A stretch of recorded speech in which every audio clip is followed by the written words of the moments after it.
प्राचीन समय की बात है। एक बद्धा प्रतापी तथा दानी राजा था। वह प्रत्येक गुरुवार को व्रत रखता एवं पूजा करता था। यह उसकी रानी को अच्छा न लगता। न वह व्रत करती और न ही किसी को एक पैसा दान में देती। राजा को भी ऐसा करने से मना किया करती। एक समय की बात है कि राजा शिकार खेलने वन को चले गए। घर पर रानी और दासी थीं। तब बृहस्पति भगवान राजा के दरवाजे पर साधु के वेश में भिक्षा मांगने आए तो रानी कहने लगी, हे साधु महाराज, मैं इस दान और पुण्य से तंग आ गई हूं। आप मुझे कोई ऐसा उपाय बताएं जिससे यह सारा धन नष्ट हो जाए और मैं आराम से रह सकूं। मेरे पास करने को कोई कार्य न हो। रानी की बात सुनकर साधु महाराज बोले, हे रानी, तुम तो बड़ी विचित्र हो। संतान और धन से भी कोई दुखी होता है। अगर तुम्हारे पास धन अधिक है तो तुम इसे शुभ कार्यों में खर्च करो।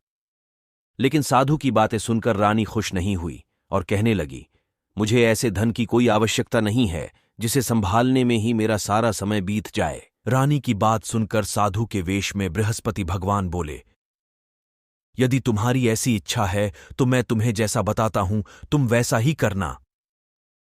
7 गुरुवार तक इन कार्यों को करना, जैसा घर को गोबर से लीपना, कपड़ा धोबी के यहां धुलवाना, भोजन में मांस मदिरा का सेवन करना। इससे तुम्हारा धन संपत्ति नष्ट हो जाएगा और तुम आराम से रह सकोगी। इतना कहकर साधु महाराज लोप हो गए।